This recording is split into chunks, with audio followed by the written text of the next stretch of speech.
I got a little bored and just out of nowhere, I go, I'm gonna F you.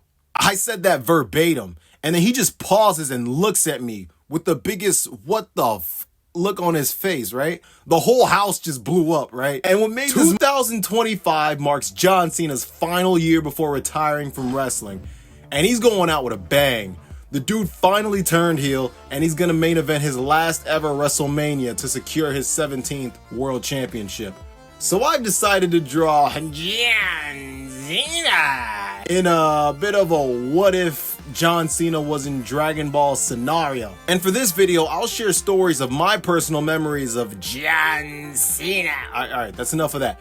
I'll share stories of John Cena through the years leading up to 2025 as I draw the man. So get out of work mode, get out of relationship mode, turn on your imagination. It's the early 2000s again, and you're having more fun than you ever dreamed of.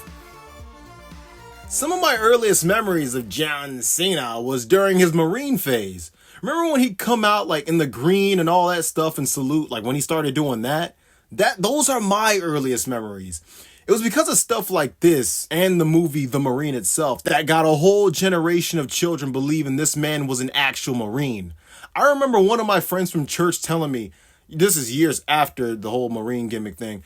I remember one of my friends from church told me John Cena legit went to boot camp and all this stuff. And I'm like, I believed him, you know? It was all BS. The interesting thing about this time period, you know, late 06 to mid 2007, is WWE missed out on a huge WrestleMania dream match. Undertaker versus John Cena at WrestleMania 23.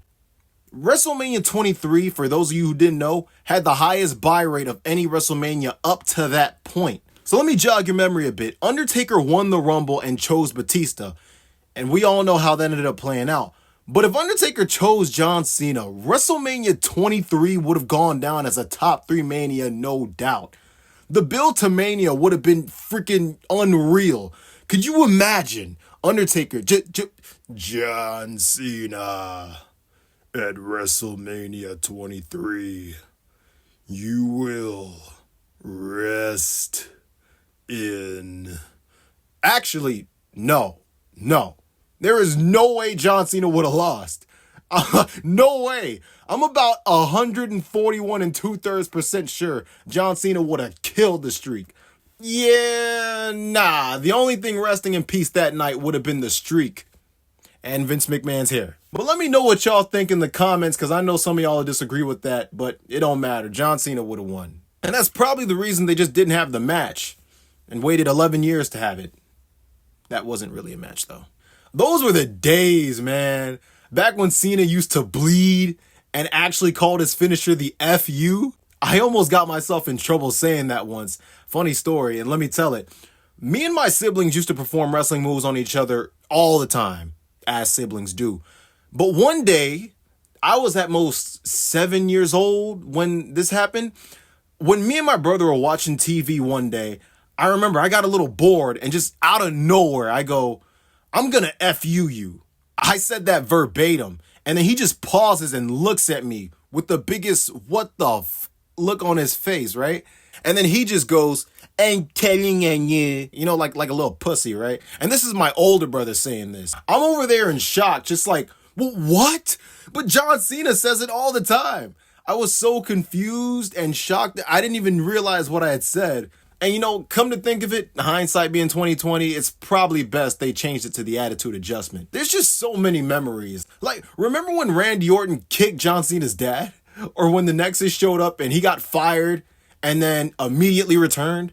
Wasn't that worth the build-up?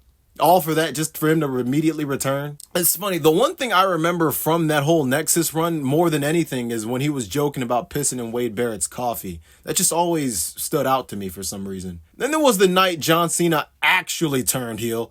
If y'all remember this, you know what I'm talking about. Remember in 2011 when Rey Mysterio had won the WWE Championship and John Cena, in the most heel move of his life, took it back not even 2 hours into his reign. What an asshole, right?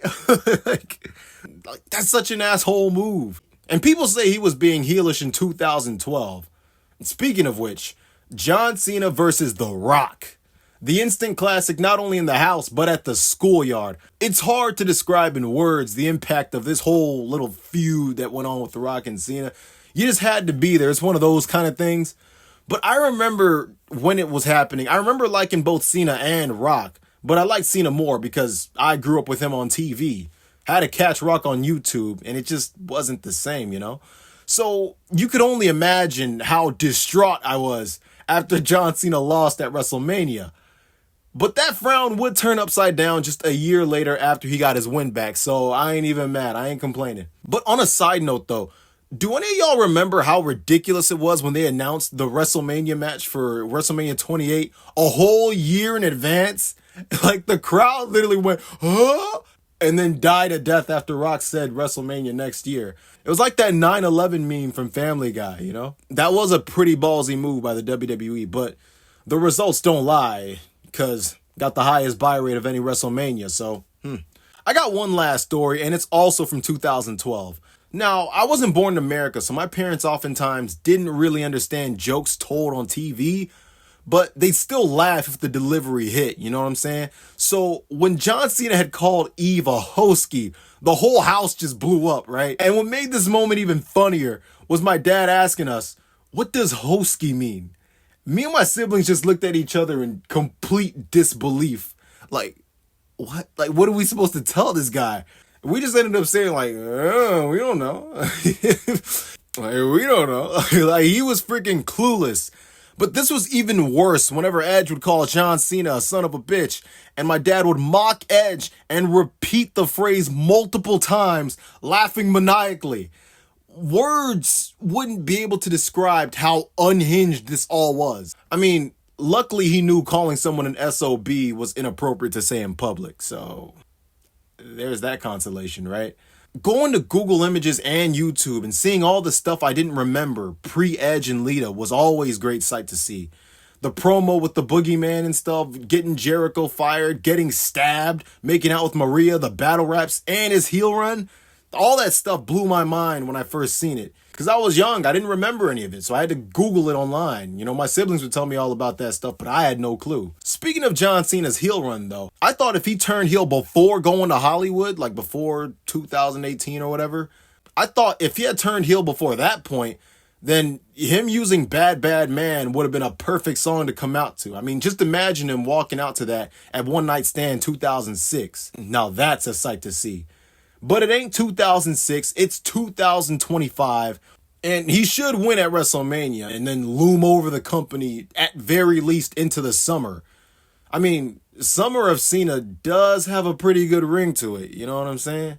Kind of like Summer of Punk, which he helped build, actually. You know, funny enough, people talk about the Summer of Punk only relating to Punk, but John Cena played arguably the biggest role in creating the Summer of Punk angle, so there's that. And so that's the art right there. John Cena in Dragon Ball form. But if John Cena was a Dragon Ball character, how do you think he'd interact with the rest of the characters, like Goku and all of them? He seems like the kind of guy who'd be really good friends with them, but I could see him being a villain in Dragon Ball too. Like, that'd be funny. But anyway, there you go. That's John Cena as a Dragon Ball character. I'm gonna do more of these in the future with other wrestlers, but if y'all want me to do movie stars or different characters from different TV shows or different genres or anything like that, any kind of character, and just let me know what y'all want to see me draw next while giving memories about them as I narrate over the video. What do you hope to see from John Cena in his heel run in 2025? Also let me know about that in the comments, and I'll see y'all in the next one.